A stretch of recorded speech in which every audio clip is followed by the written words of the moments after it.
if you think your dog hates going to the groomer, whether that's salon, mobile, or in-home, then this video is for you. I'm here to just talk about how it looks when we're bringing our dogs to the groomers and they look like they're shaking, they're anxious, they don't want to go. A lot of times they like to put on a show, right? Like they're little drama kings, drama queens. They like to act like they don't want to leave mom and dad. So I'm just going to talk about the ways that we can kind of make that better and make you feel better and make your dog feel better.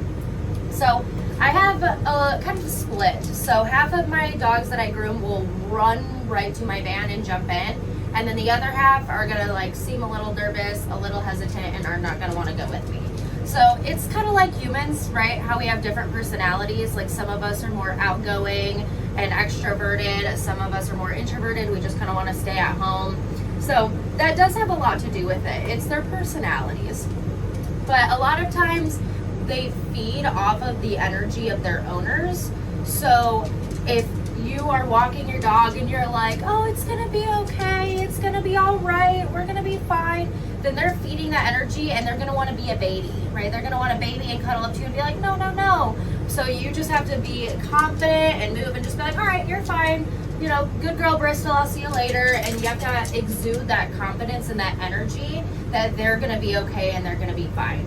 So when you're dropping off your dogs to the groomers or taking them to the van, just act super confident, everything's gonna be fine, and they'll feed off of that energy. Also, a lot of times when I'm bringing dogs to the van, the owner will be walking them and the dogs will be like super hesitant and not wanting to go. So most of the time, it's gonna be easier if you just are not there. So I have a ton of clients who they'll try to drag their dog, and then I'll just be like, you know what? Why don't you just go step inside and I'll take Fluffy to the van.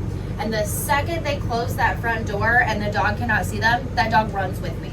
So it's a super dramatic push, pull, don't want to go. And the second the owner is out of sight, that dog is running to my van with me.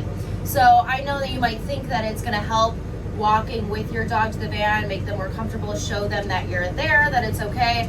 A lot of times that is not the best option. You're really just going to want to go inside, go out of sight, and let the groomer take care of it. You know, we know what we're doing. We can bring your dog to the van, and then, you know, if it gets to the point where we can't, then you can come back outside and try to help us. But most of the time, I would say like 8 or 9 times out of 10, that's going to work. So we're just going to shut the door, leave you inside, get you out of sight, and the dog will come with us. So the main things are really just exude confidence and let us do our job and take care of it. We want your dogs to really enjoy this process. We want them to be really happy.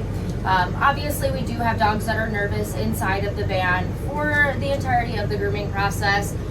You know, it happens, like I said, personality-wise. Some dogs are just a little bit more anxious, aren't really sure what's going on. Maybe it's a new groomer, maybe it's a new scenario for them. Maybe they just don't get groomed as often, so they're not really quite sure what's going on. But a lot of times it's all a big dramatic act. And then once they get in the van, they're totally fine, and they really are happy and they love it in here. Plus, the part that I love that really shows that too is the second we bring them home, they're bouncing and jumping around like crazy, right? So it's like you bring them to the van and they're so miserable, but then you see them when they're done and they're wagging their tails, they're bouncing around and stuff. So don't let it give off the illusion that your dog hates the groomer. Dogs love it. They like to feel good. Maybe they want their scent back on them afterwards, but I promise you it's not as dramatic as it seems a majority of the time. So yeah, I would just say exude confidence and let your groomer take care of it, and your dog will end up loving the grooming process as much as we do. Thank you so much for watching. Make sure you click to subscribe, and we'll see you next time.